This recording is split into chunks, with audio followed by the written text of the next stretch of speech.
Salut, c'est Trado, content de vous retrouver pour la mise à jour de l'indice parisien. Alors on va commencer par l'unité de temps journalière. Alors on va faire un bilan de ce qui s'est passé et de mes anticipations, puisqu'il faut vraiment être complet.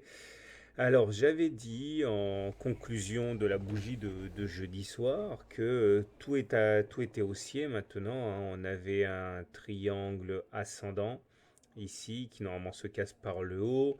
On avait également une formation double bottom ici qui se casse généralement par le haut aussi. Les objectifs ne sont absolument pas anodins puisque si on prend par exemple le double bottom, il s'agit de prendre la hauteur du double creux, hein, de reporter au-dessus du point de cassure. Et vous voyez, j'avais dit ça renvoie au précédent top ici vers les 5200. Et on avait également d'autres éléments très importants, comme le fait qu'on était sorti du nuage Ishimoku, et vous savez que quand on sort du nuage Ishimoku, généralement derrière ça donne des impulsions haussières assez importantes. Et j'ajoutais quand même au demeurant qu'il fallait s'attendre à une réaction quand même de contre-attaque baissière qui nous amènerait sans doute à toucher le point pivot journalier. Et j'avais même précisé qu'il fallait pas le faire parce que je voulais pas vous encourager à faire de l'intraday, mais à titre personnel, puisque moi j'en fais de l'intraday, je m'attendais vraiment à ce qu'il y ait cette petite attaque baissière au milieu de cette marée haussière. Et bien là, la Banque centrale chinoise a mis tout le monde d'accord en prenant par surprise tout le monde et en annonçant une baisse de ses taux directeurs. Et ça, on s'y attendait absolument pas. Et donc, du coup, on a ouvert avec un magnifique gap ici dès la première minute de cotation, hein. Il n'y a pas eu de cotation entre les plus hauts de la séance du 22 et les plus bas de la séance du 23. Bref, ça s'appelle un gap dont il faudra se pencher sur la nature. Mais du coup, eh bien là encore, hein, les fondamentaux ont pris le dessus sur l'analyse technique. Et il faut savoir que eh bien, il ne faut pas se mettre en face d'une décision de la Fed, il ne faut pas se mettre en face d'une décision de la BCE, il ne faut pas non plus se mettre en face d'une décision de la Banque centrale chinoise. Et là, ben, on a eu droit à une magnifique hausse sans concession qui nous a permis d'ailleurs de venir reboucher ce fameux gap qui avait été ouvert le 20 août. Ok, il faut toujours laisser les gaps en place pour deux raisons. Un, parce qu'on a envoyé il a été rebouché. Et deux, parce qu'on voit que la hausse du jour eh bien, a pris fin au contact de cet autre gap qui traîne, là, qui date du 19 août, hein, avant l'accélération baissière. Et revenons donc à ce au statut de ce gap. Alors, de deux choses l'une, c'est le troisième gap. Alors, il faut savoir que plus on fait de gap, et plus on a de chances pour qu'il s'agisse d'un gap d'essoufflement. Mais là encore, il faut bien remettre les choses dans leur contexte. Lorsque les gaps sont dus à des choses tangibles, comme une décision de banque centrale européenne ou de banque centrale américaine ou de banque centrale chinoise, il ne faut pas prendre ça à la légère. Et ce n'était pas la même chose que si on était monté dans le creux, hein, dans le vide.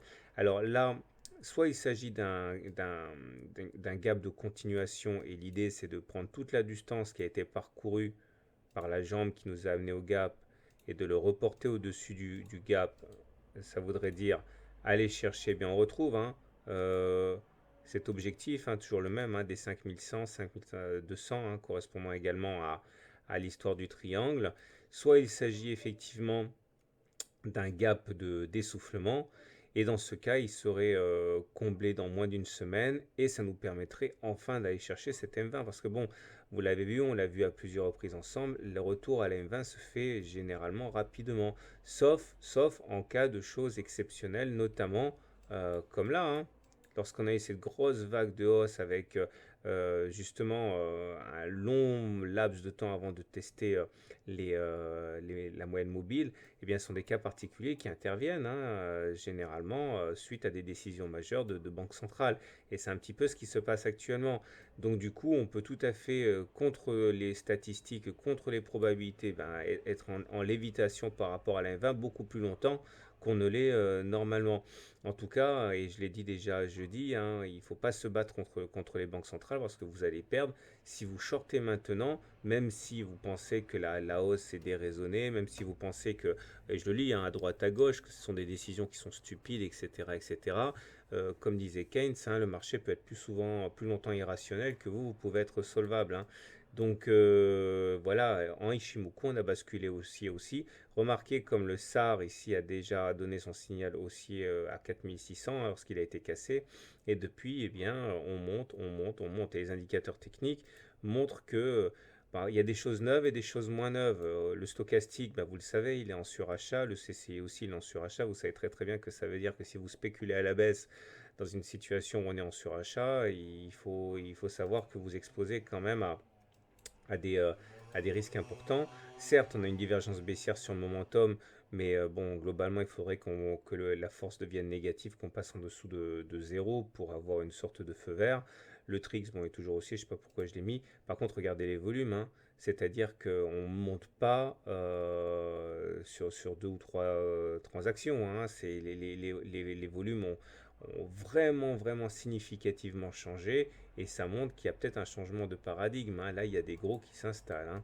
Donc voilà ce qu'on pouvait dire sur le journalier. On s'attaque au gap, on va voir si on arrive à le combler ou pas. Et le statut de gap de continuation, de gap d'essoufflement de ce gap qui a été créé est super important à suivre.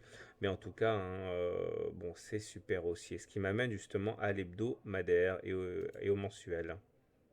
Donc si on bascule sur l'unité de temps hebdomadaire, on voit que les prémices de l'inversion de tendance qu'on a vue la semaine dernière se sont confirmées. La semaine dernière, on avait effectivement une réaction assez importante des cours. Et puis là, regardez, en Ichimoku, on repasse au-dessus du nuage. Et quand on passe au-dessus du nuage en Ichimoku hebdomadaire, généralement, eh bien, c'est pas pour rien. Regardez la hausse qu'on a eue ici qui est vraiment, vraiment très, très, très importante. Ou encore ici, une fois qu'on est rebondi sur la moyenne mobile, une fois qu'on a rebondi sur le nuage, généralement, on ne fait pas le voyage pour rien ici. Ou encore, bon, là. Alors, bien sûr, il y a des fois où ça ne marche pas, hein. Regardez, je ne vais pas non plus vous dire que ça fonctionne à tous les coups. Là, il y a une fausse alerte. Ok, on est redescendu. Mais c'est pas ce qui se passe le plus souvent. Et là, on a une vraie belle clôture au-dessus du nuage Ishimoku. Et on vient de casser le SAR à la hausse. Alors, casser le SAR à la hausse en hebdomadaire, ça non plus, c'est pas anodin. La dernière fois que c'est produit, c'était là. Ok, on a cassé sur 5090 et on est allé jusqu'à 5200. Donc, on a pris 200 points. L'avant-dernière fois, on a cassé ici à 4365 et avant d'avoir un vert un SAR qui bascule rouge, on est monté quand même jusqu'à 5294. Donc voilà, un petit point vert ici, c'est pas rien non plus. Et puis en théorie de dos, ce qui est important à remarquer, c'est que là, bon, c'est un système qui est un petit peu moins réactif, donc on a toujours des pics descendants, des creux descendants. Donc on regarde la théorie de dos, on n'a pas la validation, on n'a pas le feu vert, mais par contre on regarde la théorie de Weinstein, ça y est, on est repassé au-dessus de la moyenne mobile à 30 semaines, donc il y a une invalidation de la tendance baissière. Donc on est vraiment sur des points où les systèmes sont en bord de rupture, hein. Certains ont basculé haussier, d'autres sont neutres, mais il y en a en tout cas de moins en moins qui sont baissiers. Alors attention quand même, parce que là, on est en unité de temps hebdomadaire, donc il suffirait pour qu'on revienne tester le nuage, là, ici, là, vous voyez, la SSA, elle est à 4845, pour qu'on perde quand même bien une centaine de points, mais ça ne remettrait pas en cause le fait qu'on a passé le nuage à la hausse. Maintenant, il faut savoir, et je le précise quand même, c'est qu'au regard de Ishimoku, pour avoir le feu vert pour acheter, il faut que la lagging span soit au-dessus des prix. On n'y est pas. C'est-à-dire que ce qui est sûr, c'est on n'est plus en tendance baissière, on est en balotage favorable pour la tendance haussière, mais on n'a pas le feu vert de la Ginspan et on l'aura quand cette fameuse la Ginspan sera passée au-dessus des nuages, des prix et on l'a pas encore, hein. Mais globalement, il est évident que c'est en amélioration, hein. On va terminer avec le mensuel. Mais là, pour le coup, je ne vais pas utiliser la moyenne mobile à 30 semaines parce que j'utilise plutôt la moyenne mobile à 20 mois. Voilà. Et là, pareil, hein, ça on en a beaucoup parlé. Mais là, on est clairement au-dessus de la moyenne mobile à 20 mois. Donc la fameuse moyenne mobile qui nous sert en fait, hein, à évaluer la tendance, vous voyez, on est au-dessus. Donc il y a une sorte d'alignement des planètes graphiques avec le haussier, l'hebdomadaire, le journalier qui deviennent haussiers. Donc ce fameux triangle symétrique là, bon, il va être attaqué, hein. Il va clairement être encore une fois attaqué. et il faut s'y préparer maintenant. Est-ce qu'on va réussir à le casser par le haut et libérer un potentiel de hausse colossal, ou est-ce qu'on va encore tergiverser? Mais en tout cas, et ça je l'ai déjà dit la semaine dernière, tant qu'on n'est pas en dessous d'une moyenne mobile à 20 mois qui descend, comme ça a été le cas ici ou ici, il n'y a aucune raison d'envisager une correction majeure, hein, ce serait prématuré. Donc voilà, pour faire simple, en mensuel, c'est repassé haussier. En hebdomadaire, on va dire, c'est en position intermédiaire, en train de s'inverser en faveur des haussiers. Et en journalier, c'est devenu haussier. Voilà, merci les banques centrales, et à demain pour la mise à jour.